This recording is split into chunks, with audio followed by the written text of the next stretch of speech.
अपने हाथों को हिलाते हुए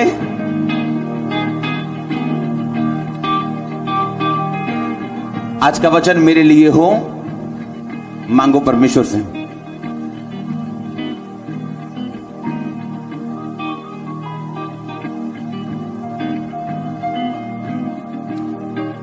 और मैं उस वचन पे टिक पाऊं, चल पाऊं। ऑनलाइन मेरे साथ एक मन हो जाऊं, आज का वचन मेरे लिए हो, उस वचन पे मैं चल पाऊं, टिक पाऊं, 100 गुना फल लेके आऊं।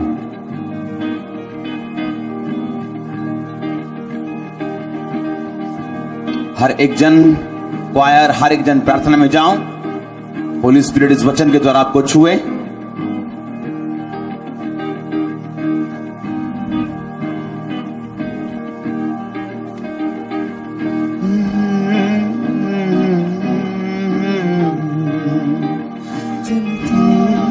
हमारा है ओ तुम हमारा है दिल था। अपने हाथों को हिलाते हुए हम तुझ में हो जाएंगे, पाक रूह के दरिया में हम डूब जाएंगे, पाक रूह के दरिया में हम डूब जाएंगे, तू प्यार हमारा है। यीशु मसीह के सामर्थ्य नाम में हम मांगते, पूरी चर्च बोले आमीन। स्वागत है परमेश्वर की प्रेजेंस में। तारीफ करो सब जन, सब जन। हालेलुया। सब जन खोलेंगे पुराना नियम दानियेल 3 बाब उसका 20 आयत।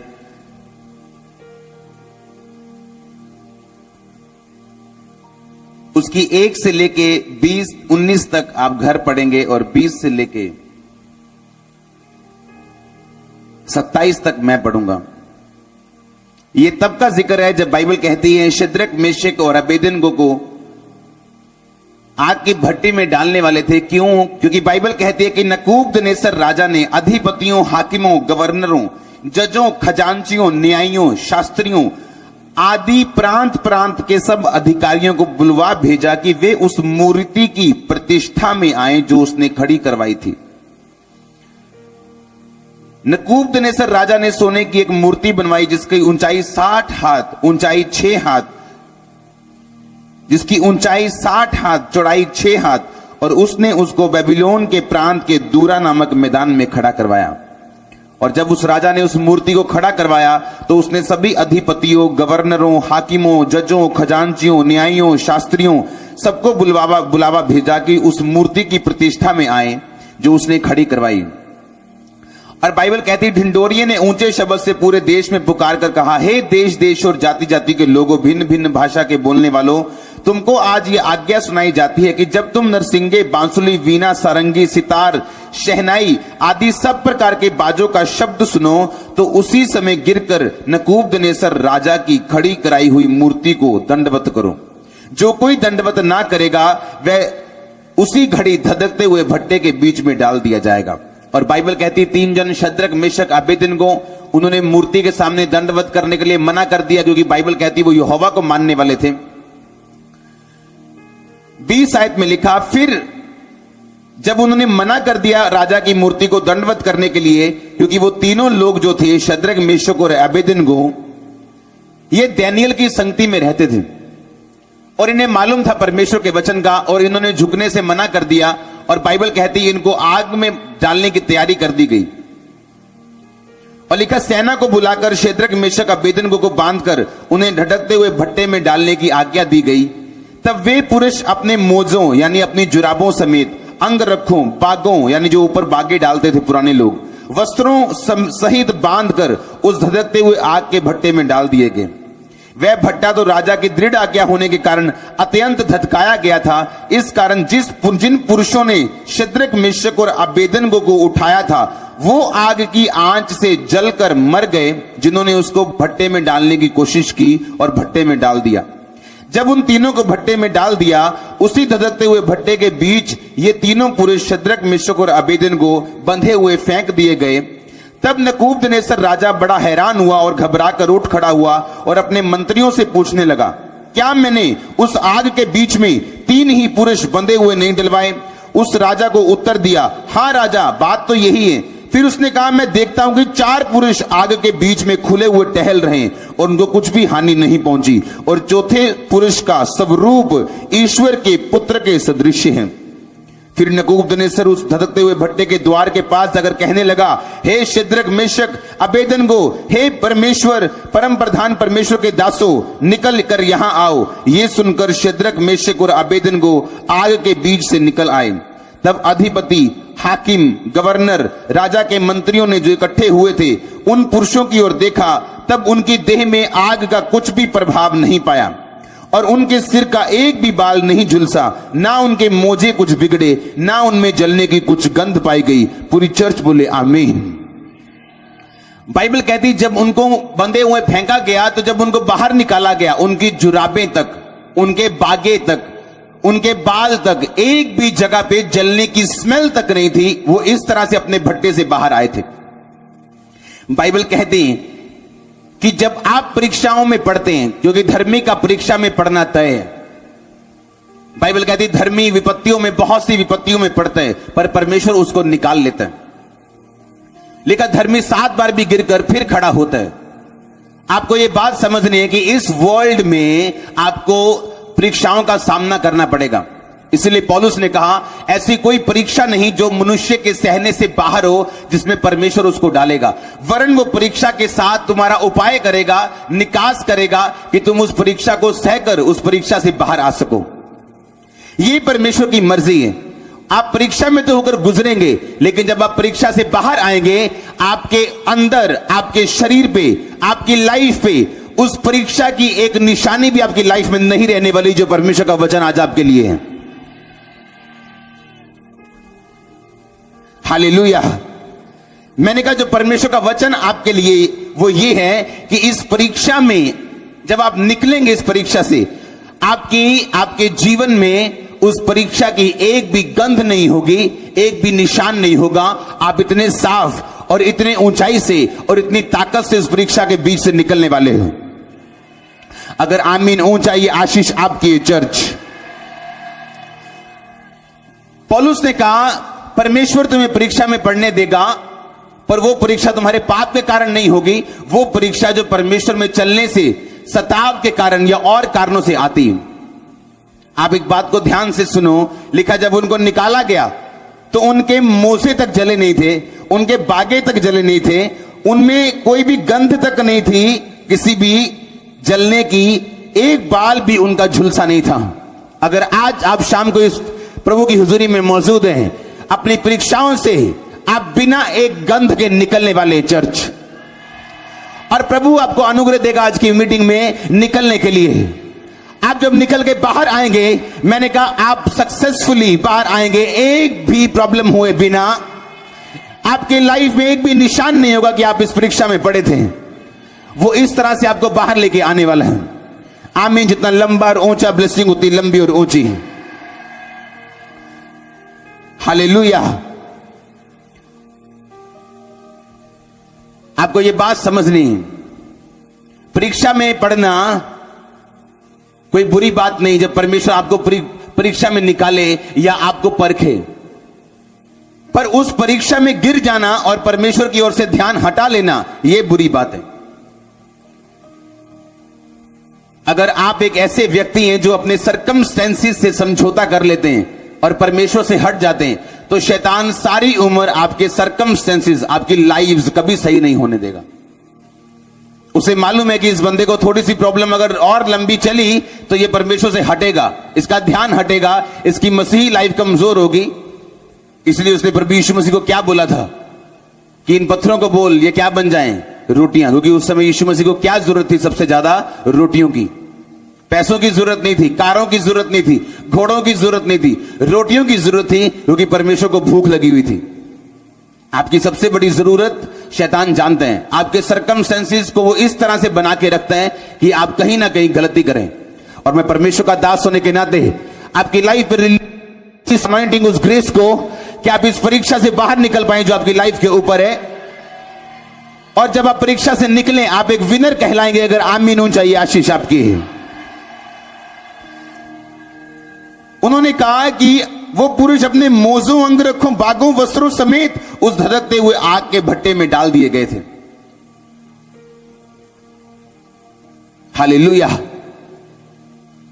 वो पुरुष क्यों बाहर आए? सबसे पहली बात, उनकी संगति दानियेल के साथ थी। किन लोगों की बातें आप सुनते हैं आपकी लाइफ इफेक्ट करती है उन बातों से। अगर आप सारा दिन फेलियर लोगों से बात करेंगे, उन्हीं की बातें सुनेंगे, आपका दिमाग भी वैसा हो जाएगा। लेकिन अगर आप सिर्फ उन लोगों को सुनेंगे जो सक्सेसफुल हैं और परमेश्वर का हाथ उनके जीवन के ऊपर है, तो आप भी उन्हीं की तरह सक्सेसफुल होंगे।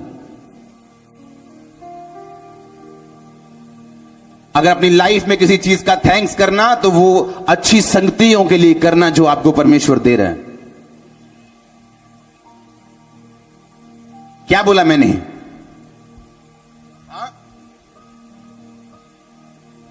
अगर अपनी लाइफ में थैंक्स करना किसी चीज का, किसके लिए करना? अच्छी संगति के लिए।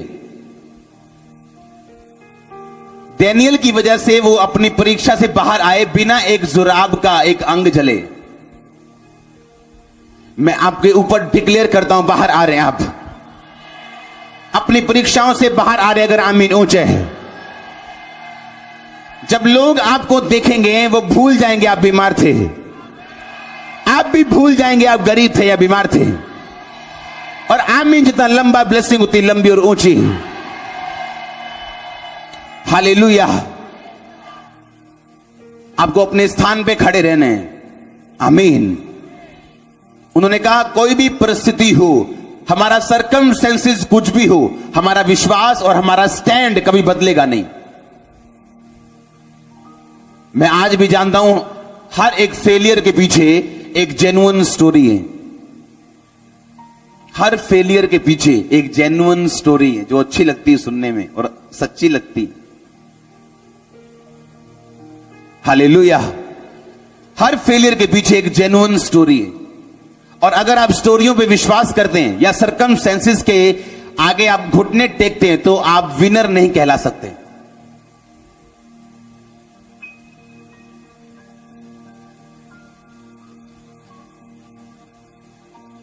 एक बंदे ने सेवकाई स्टार्ट की और उसके सब दोस्त मित्र भी उसके साथ थे। धीरे धीरे सेवा बढ़ती गई और कुछ दोस्त जाते गए और आज वो सारे दोस्त दिहाड़ियां कर रहे हैं और वो बंदे ने बेदारी फैलाई और उसकी एरिया में सबसे बड़ी चर्च है। कितने समझ रहे हैं? क्योंकि सबके पास कोई ना कोई स्टोरी है। पीछे हटने की हर एक के पास जेन्युइन स्टोरी है। लेकिन अगर आप स्टोरियों पे बिलीव करते हैं और आपको नहीं पता कि आपकी जीत तभी आती है जब आप सर्कमस्टेंसेस से हट के, इमोशन और फीलिंग से हट के उस क्रूज की और उस बुलाहट की ओर जो परमेश्वर ने आपको दी है, तो आप और देखते हैं और हटते नहीं, तो आप विनर कहलाते हैं। आप जानते हैं कौन लोग जीवन दूसरों का बदल सकते हैं? बाइबल बताती है जिससे ने अपने स्टैंड को छोड़ा नहीं, तो उसकी वजह से यहूदी बचाए गए। जब शद्रक मेशक और अबेदनगो को आग जला नहीं पाई, तो उस राजे ने ढिंडोरा पिटवाया कि आज से ये पूरा ये शद्रक मेशक और अबेदनगो के परमेश्वर यहोवा के ऊपर विश्वास करेगा और उसका आदर करेगा। क्यों? क्योंकि एक बंदे ने फैसला किया खड़े रहने का। क्या आप नहीं जानते आपकी फैमिली पावर्स आपको पीछे खींचती? अगर आपके फादर फेलियर हैं तो स्पिरिट आपको पीछे खींचती। आप जितने मर्जी स्पिरिचुअल हो, आपको स्टैंड लेके रखना पड़ता है अपनी लाइफ में, ताकि वो स्पिरिट आपकी लाइफ में एंटर ना करे जो आपदाओं परदादों से आपकी फैमिली में चलती आ रही। वो बिजनेस फेलियर की हो सकती, वो फैमिली फेलियर की हो सकती, वो बीमारी की हो सकती, वो डाइवोर्स की हो सकती, वो धोखे की हो सकती। और आप आज मसा किए जाते हैं जीतने के लिए, पर खड़े आपको रहना होगा। डरो मत, चुपचाप खड़े रहो, खुदा की नजात के काम देखो, कदर चुपचाप रहो और खड़े रहो परमेश्वर में, अगर तुम जीतना चाहते हो तो। क्योंकि हर एक के पास एक जेन्युइन स्टोरी है बताने के लिए कि वो फेल कैसे हुआ।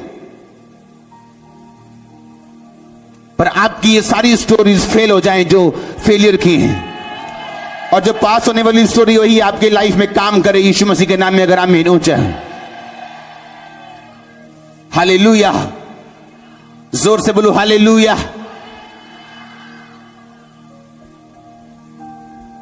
आमीन। आपकी स्टोरीज वही हो जो पास होने वाली हो, आपके पास फेल होने का कोई बहाना ना हो। आमीन। लंबा ब्लेसिंग, लंबी चर्च। Hallelujah, hallelujah.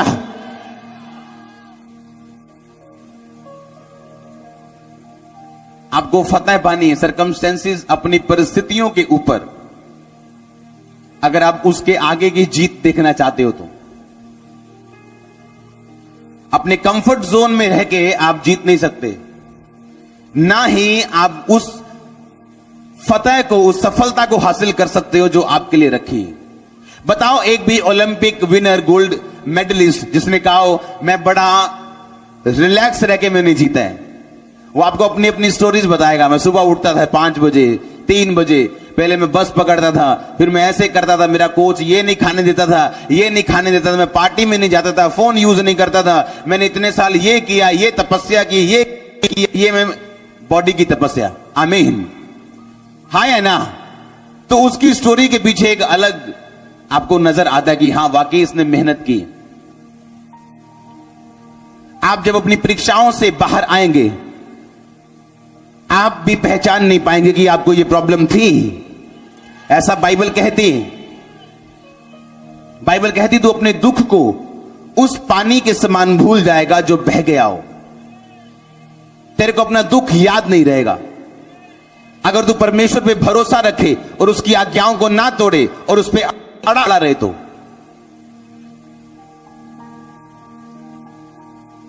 उसको भूल जाएगा, उस दुख को, जैसे बहता हुआ पानी हो। आपकी परीक्षा आज जितनी मर्जी बड़ी क्यों ना हो, वो गिरने वाली है। उसको कोई भी चारा नहीं है, उसके पास कोई रास्ता नहीं है, कोई ऑप्शन नहीं है परमेश्वर ने दिया उसको।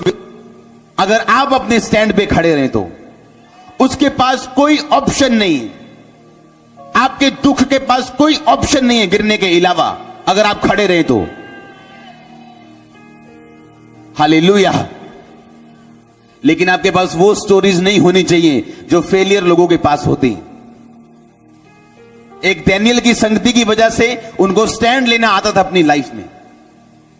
पता नहीं कितने लोग स्टैंड नहीं ले पाए जिनका नाम बाइबल में नहीं। कितने लोग जो पवित्रताई का टाइम था गिर गए और आज वो कहां है? कहीं नहीं।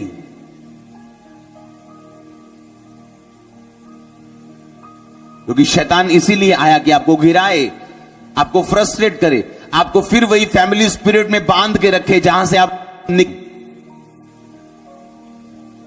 शैतान को सबसे ज्यादा दिक्कत तब होती है जब जनरेशनल कर्स, जनरेशनल चीजें जब आपकी लाइफ से निकलती हैं, छूटती हैं तो छूटे। क्रिश्चियन भी फंसे हैं उसमें। क्यों? क्योंकि विदाउट स्टैंड लिए, विदाउट फर्मली खड़े परमेश्वर में, वर्ड ऑफ गॉड पे चले हुए, अपने स्टैंड पे खड़े हुए, शैतान का काम है आपको आपकी उन्नति के सोते से दूर करना। अगर वो इंसान है, वो आपको पूरी कोशिश करेगा, आपके सरकमस्टेंसेस बनाएगा आपको उससे दूर करने के लिए। अगर वो चर्च है, वो सरकमस्टेंसेस बनाएगा, क्योंकि उसको मालूम है कहां से फायर आ रही, कहां से आग आ रही, और ये आग अगर कंटिन्यू रही तो कहां तक जाएगी। और इसीलिए डैनियल के साथ संगति करने के कारण उनको अपनी लाइफ का स्टैंड मालूम था कि कहां से उसको क्या करना है। आमीन। जिस तरह एस्तर को मालूम था मोर्दके के साथ रहने से कि मुझे क्या करना है और कब करना है। परमेश्वर के लोग जो आपको वचन सुनाते हैं, आपके लिए ब्लेसिंग है वो। हाँ, आपके लिए ब्लेसिंग है वो, आपके लिए जरिया रहने का।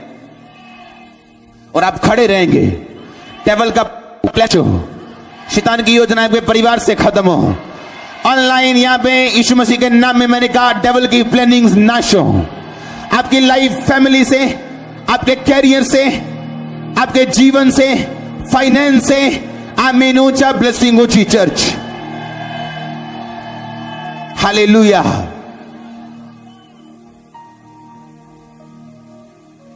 आप इस वचन को सुनते सुनते हील हो रहे हो, डिलीवर हो रहे हो, गुड न्यूज ले रहे हो। एंजल्स आपको गुड न्यूज देंगे इस वचन को सुनते सुनते। चर्च मैसेजेस आएंगे आपको, आप घर एंटर करेंगे गुड न्यूज के साथ। ये प्रोफेसी, प्रोफेटिक वर्ड है आपके लिए इस नाइट के लिए। अगर आमीन ऊंचे है, ये ब्लेसिंग ऊंची है। आमीन। क्योंकि मैं जीत देख रहा हूं, विक्ट्री देख रहा हूं। आपका वो रेड रिबन आपके सामने है, आप काटने वाले हो, उसको क्रॉस करने वाले हो, और लोग आपकी विक्ट्री देखने वाले हैं। आपका मोहल्ला आपकी जीत देखने वाला है, आपके लोग आपकी जीत देखने वाले हैं, आपका परिवार आपकी जीत देखने वाला है, आपके बच्चे आपकी विक्ट्री देखने वाले हैं, आपके दोस्त आपकी विक्ट्री देखने वाले हैं। ये मैं नहीं कह रहा, होली स्पिरिट का वचन है आप लोगों के लिए। अगर आप मेनू चाहिए आशीष आपकी ये चर्च, आप मसा किए जाते हैं जीत के लिए, आप मसा किए जाते हैं विक्ट्री के लिए। और आप में जितना लंबा और ऊंचा ब्लेसिंग होती है, लंबे आप विक्ट्री के बहुत करीब हो। खड़े रहना चर्च, अड़े रहना। आमीन। आपके पास कोई फेलियर स्टोरी नहीं होनी चाहिए, कोई प्रेशर, कोई सरकमस्टेंस, कोई गरीबी, कोई बीमारी, कोई चैलेंज आपको विक्ट्री से रोक ना पाए, जीत से रोक ना पाए। आमीन।